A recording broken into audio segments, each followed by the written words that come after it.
Então, recentemente, uma notícia um tanto bombástica causou certo escândalo. Sacudiu um pouco o pessoal aí, eleitores de Bolsonaro, e mais precisamente as pessoas que estão diretamente envolvidas com o trabalho do professor Olavo de Carvalho, seja as pessoas que estão colaborando com ele, né, sejam seus alunos, seus leitores. O professor Olavo ainda não confirmou essa tese. Aí ele diz que apenas soube disso por menções indiretas em livros, né, a respeito da escola de Frankfurt, mas que ele garantiu que vai verificar, que é a questão de os Beatles serem uma farsa, né? A banda de rock mais popular, mais famosa e mais rentável até hoje, né, que são o Quarteto de Liverpool, né, ser uma farsa, ou seja, que a todo o seu repertório de músicas provavelmente tenha sido elaborado, composto por Theodor Adorno, né, um dos chefes da escola de Frankfurt. Ok, mas daí a questão é a seguinte, e é uma coisa que vem à tona, se você tem um pouquinho de perspicácia, né? Por que que o professor Olavo começou a tocar nesse assunto logo agora que nosso querido presidente Jair Bolsonaro começou a cometer alguns deslizes, entre eles se ajoelhar diante de dois salafrários, pilantras, que são Edir Macedo e Valdomiro Santiago, né, pseudo-religiosos. É claro que um presidente ele precisa fazer, né, ele tem que, de fato, atender aos seus eleitores. O que não quer dizer que ele precise, né, se curvar a esse tipo de gente, tipo, a esse tipo de falsos representantes de falsas religiões. Sinto muito, gente. Não é porque você é protestante que você, vamos dizer assim, tornou-se moralmente superior aos outros. E tem outra, né?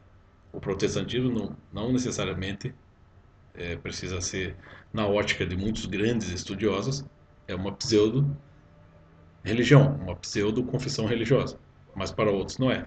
Mas dentro do protestantismo você tem pseudo-religiões. E a Igreja Universal é uma delas. Não está conduzindo as pessoas para aquela transcendência interior, está conduzindo as pessoas para a prosperidade material apenas, né? Não que a prosperidade material não seja necessária, mas enfim, você tem toda uma situação bastante conflitante, né? Bastante contraditória, né?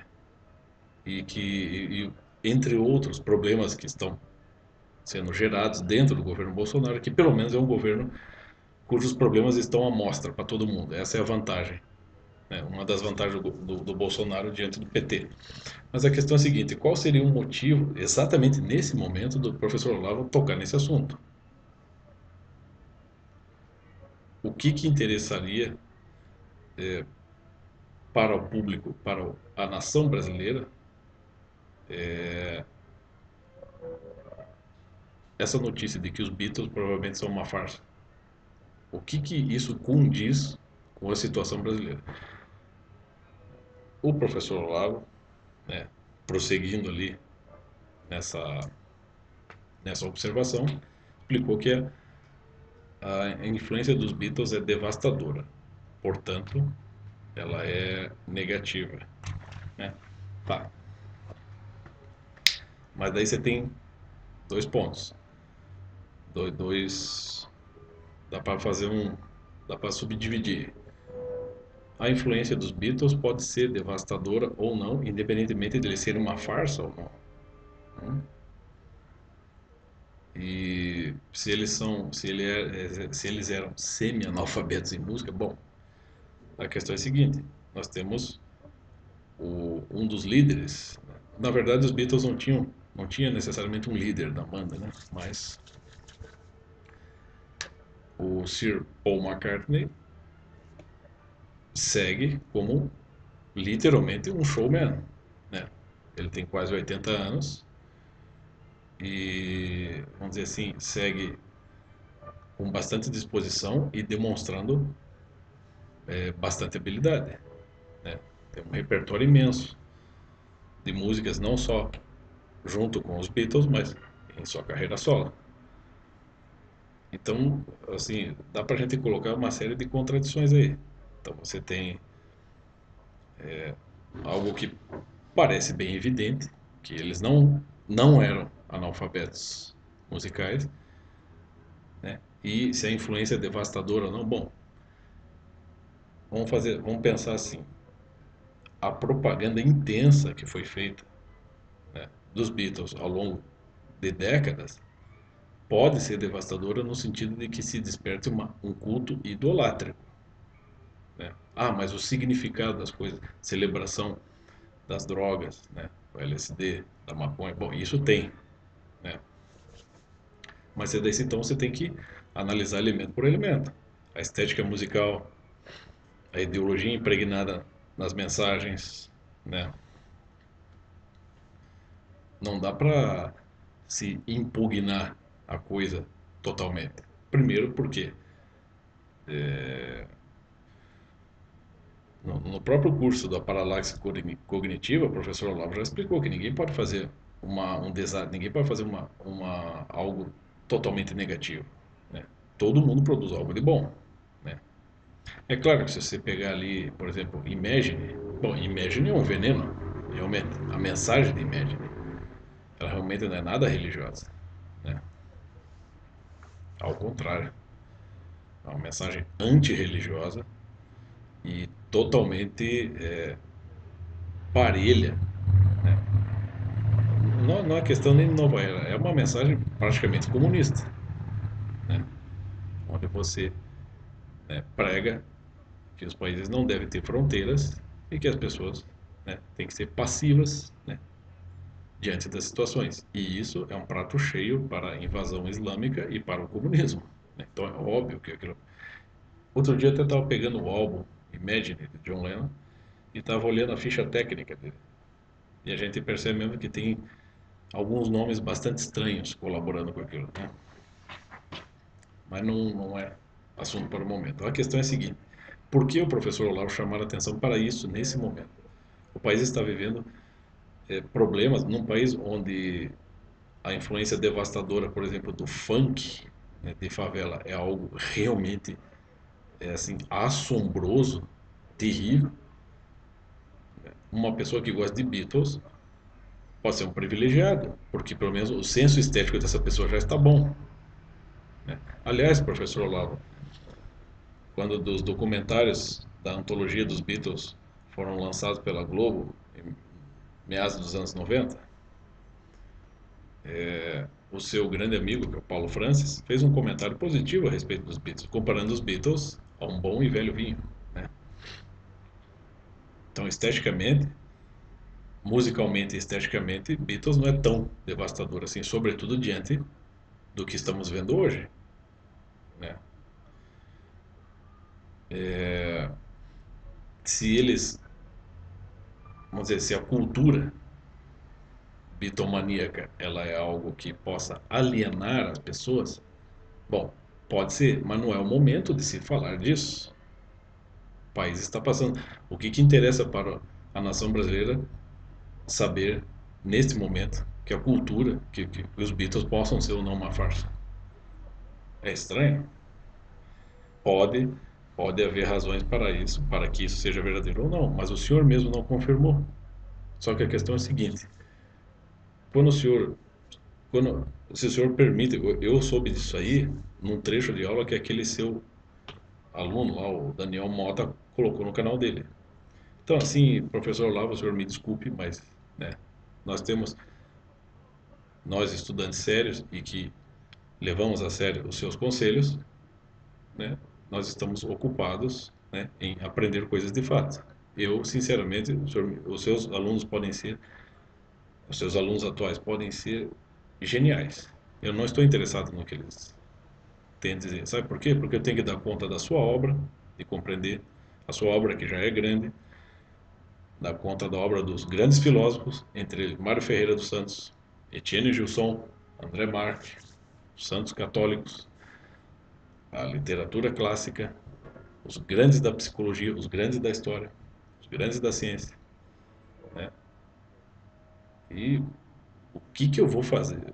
Por que que eu vou perder tempo lendo textinhos de Bernardo Kister ou de Daniel Mota? Não dá. O senhor me desculpe, mas não dá. Não tenho interesse. Não tenho o direito de impugnar eles aqui, porque não conheço nada do que eles escreveram, mas não tenho interesse.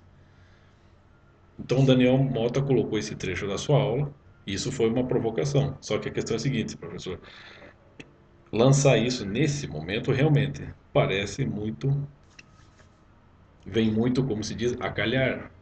Por que que não vai comentar estes problemas que estão ocorrendo no governo Bolsonaro? Né?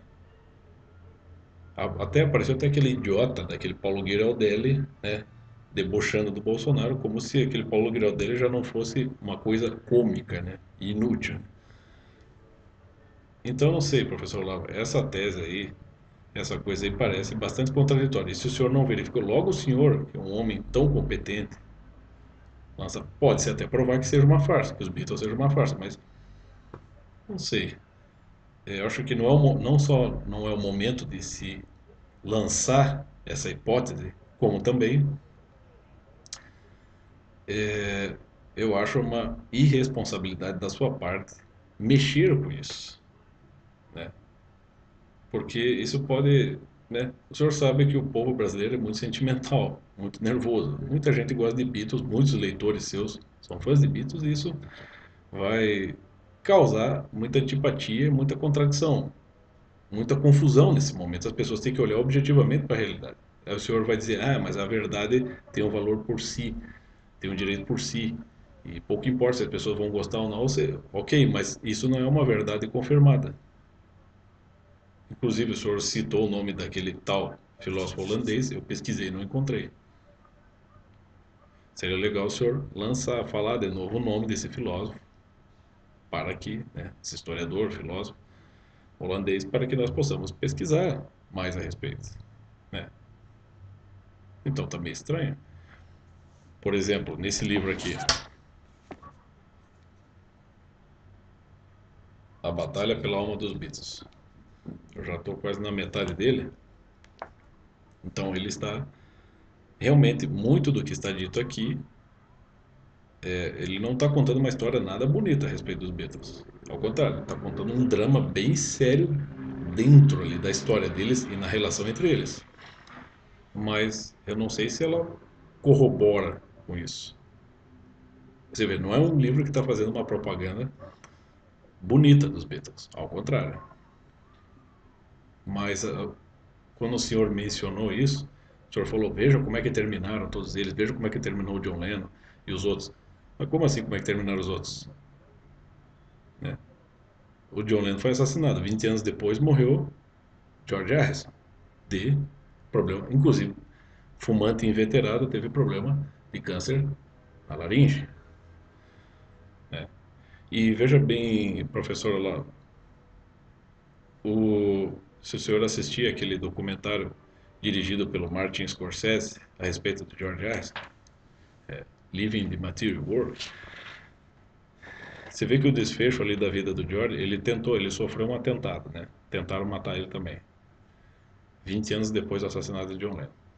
E ele, segundo consta ali, segundo os depoimentos finais dele ali, ele acordou naquele momento. Ele disse que acordou definitivamente para a vida. Ele falou: olha, eu podia ter morrido hoje e eu não fiz nenhum exame sobre a minha história, sobre a minha consciência.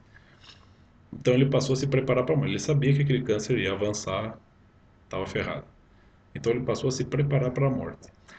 Uma vez, numa de suas aulas, professor Olavo, o senhor disse que é muito mais confiável um depoimento de uma pessoa que está próximo da morte, né, a respeito da sua vida, a respeito do que fez, porque, como o senhor mesmo explicou, o cara está próximo da morte, então ele começa a ter né, ele começa a perceber mais coisas, ou seja, ele começa a estar mais consciente da realidade, né? E então ele acaba sendo muito mais honesto quando ele está próximo da morte. Então a confissão do moribundo é sempre mais concreta, mais garantida, mais confiável. Você vê, o George Harrison é um cara que sofreu dos Beatles, ele é o cara mais injustiçado. Um cara também não tão talentoso quanto a dupla Lennon e McCartney, mas é um cara talentoso. Sempre foi injustiçado pelos seus companheiros. Os Beatles terminaram e ele, né, ao longo do tempo foi se tornando inimigo de quase todos eles, né? E é uma pessoa sempre bastante com um pensamento bastante crítico a respeito da carreira dos Beatles, sendo ele um dos Beatles, né? E quando ele estava ali já nos seus últimos dias, né, já passado o atentado e seguindo no tratamento do câncer, ele começou a recusar qualquer tipo de honraria, qualquer tipo de homenagem que for feita a ele. Ele falou: eu estou abandonando tudo e vou me dedicar, vou me preparar para a morte, vou me preparar para outra vida. É uma pessoa bem. Claro, ele não é convertido ao hinduísmo, ele era um entusiasta do hinduísmo, né? Como o senhor falou, não tem como se converter para o hinduísmo. Tem uma esposa, um filho e pode deixar alguns bens para ele. Então, veja bem, professor Lavo, o George Harrison tinha tudo na mão para revelar a farsa. Ele não revelou, ele não falou nada. Ele vai partir desse mundo mesmo. Mesmo que essa farsa prejudicasse financeiramente os outros e ele mesmo, não seria um prejuízo tão, né, tão assombroso. Mas não houve nenhuma revelação. Sir Paul McCartney segue fazendo shows. Está muito bem. Durante um tempo, após a separação dos Beatles, muitos deles caíram na depressão, na cachaça, na droga. Durante um tempo, sim. Afinal de contas, eram, era a banda mais popular do mundo e até meu pai falou, né, todos nós somos fãs de Beatles aqui em casa. Meu pai falou, porra, durante os anos 70 os Beatles saíram de foco, né? Então é claro que isso causa um impacto negativo, né, neles, sobre eles. Mas eu não sei, eu acho meio desnecessário o senhor lançar isso justamente nesse momento, o país em crise, né? Então o Lobão agora se pronunciou também, fez severas críticas ao senhor e em muitos pontos ele acertou. Parece que o senhor está querendo lançar uma cortina de fumaça diante dos problemas reais e mais emergentes, né, aqui para o povo brasileiro. O que, que interessa para o povo brasileiro saber se os Beatles são uma farsa ou não? Eu também gosto muito de Beatles, sou muito fã, mas pouco importa. Falar sobre a influência devastadora ou não dos Beatles, bom, isso pode ser, mas não é o momento. Então, o Lobão, ele foi bem coerente, pô, parece que o professor Lava está querendo esconder alguma coisa.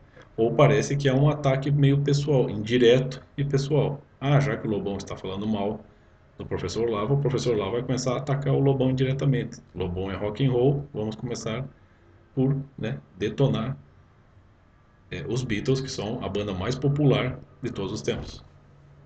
Parece isso, não sei, né? Mas também o Lobão, ele, embora tenha sido bastante, né, coerente e correto nos seus comentários, eu assisto também o canal dele, a gente tem que. Ué, aqui é democracia. Não foi o senhor que explicou lá para o Pedro Bial? Né? Não há escola sem partido, é escola com todos os partidos, com todas as ideologias. Então nós temos que dar ouvidos a todos que estão falando, né? O Lobão, de fato, ele entende de música, não vai negar isso. E o senhor, professor Lavo, o senhor não entende de música. O senhor pode. Não que o senhor não entenda nada de música, mas o senhor não toca nenhum instrumento, o senhor nem sequer assobia. O senhor não falou uma vez que chegou a imaginar durante um tempo na sua vida melodias mais bonitas que a de Bach? Então, por favor, assobie algumas para que a gente possa avaliar. Mas nem isso o senhor faz. Como é que o senhor quer que os outros acreditem que o senhor, né, diante de Bach, Bach fica do tamanho de um pintinho? É meio estranho, né? O senhor é um grande gênio e é o meu professor, mas o Lobão também está certo nas observações dele. Só que o Lobão também chega no fim do vídeo e escorrega. Aí começa está criticando pessoas que estão querendo passar pano para os erros do governo Bolsonaro, mas ele mesmo começa a passar pano para outras pessoas que são também. Por exemplo, o Lobão criticou o professor Olavo por estar se, vamos dizer, se intrometendo em assuntos que não são da alçada dele, como música, por exemplo. E o Lobão é músico. Mas, em seguida, o Lobão começa a defender personalidades como Carl Sagan e Neil deGrasse Tyson. Mas espera lá, não que o Carl Sagan e o Neil deGrasse Tyson não sejam cientistas, mas espera lá, são pessoas que, assim, dão fartas demonstrações de serem pessoas antirreligiosas. Aquele Neil deGrasse Tyson era um, se não me engano, um ator. E em quase todos os vídeos que eu vejo, palestras que eu já vi dele, o cara começa a descer o pau nas religiões e desdenhar da existência de Deus. Mas por que o Lobão está se metendo nisso também? Aí pronto, já fodeu também com a coisa. Né? Então, Lobão, vamos aqui, né, cara? Bom, ó, aqui. Isso é um cientista, recomendado pelo professor Olavo. Wolfgang Schmidt, aqui você tem Cosmos em Transcendência. Né? Este é um grande livro de ciência. Você tem também o Le Conte de Nuit, que o professor Olavo, se eu não me engano, não gosta. É O Homem é o Seu Destino, um grande livro de ciência. Né? Então, eu acho que o que acontece é assim, pessoas inteligentes, né, estão acabam, vamos dizer, dando pitaco em assuntos que não lhes diz respeito. Então, ao mesmo tempo que o professor Olavo certamente está mexendo num assunto do qual ele não tem certeza e está criando aí um caso aí à parte, sendo que você tem problemas mais sérios para se resolver, e ao mesmo tempo você tem outra pessoa que vai tentar corrigir, né, tentar chamar a atenção, né, dessa escorregada também do professor Olavo, mas ao mesmo tempo começa a passar pano para erros de outras pessoas, dentro de uma alçada que não é a alçada dele. O Lobão é músico, não é cientista. Então, o gosto, a preferência do Lobão por Carl Sagan ou por Neil deGrasse Tyson, para mim, puta, sinceramente eu prefiro assistir o Mundo de Bikman do que assistir o Cosmos, a série Cosmos, que eu tive que ficar assistindo na escola, durante a minha infância. E hoje, reassistindo, eu vejo, puta, a gente estudando e adquirindo um pouco noções sobre ciência, a gente vê que o cosmos é, cara, é nada perto disso aqui. Já disse, é um troço tão sumário que assim, é uma coisa para criança, né? A pedagogia é bastante rasa. Então eu não sei também para que o Lobão tem que escorregar nisso aí, né? Então, aqui, para finalizar, né? Certamente o professor Olavo já leu isso aqui, o Lobão provavelmente, mas vou recomendar para os outros, que é Conrad Lorenz, Civilização e Pecado. Aqui tem um trecho que de fato pode ter a ver com todo esse problema. Também não estou querendo, né? Tudo isso para mim é bastante confuso da parte dessas pessoas. Então, só ler um parágrafo aqui para mais ou menos que me parece mais ou menos descrever o que acontece hoje. A humanidade contemporânea está em perigo. Ela corre numerosos riscos que o naturalista e o biólogo são os primeiros a perceber, quando ainda escapam ao olhar da maioria dos homens. É, portanto, dever do sábio tocar a campainha de alarma, ao invés de limitar-se, como é de seu costume, à investigação dos fenômenos recém-descobertos. Pode ser isso. Pode ser que essas pessoas estejam percebendo, seja o Lobão, seja o professor Olavo, seja outros, estão percebendo determinados sinais de problemas que não há tempo de se investigar com profundidade, mas que parecem relevantes. Vamos ver como é que a coisa vai ficar. Era só isso. Valeu aí pela paciência.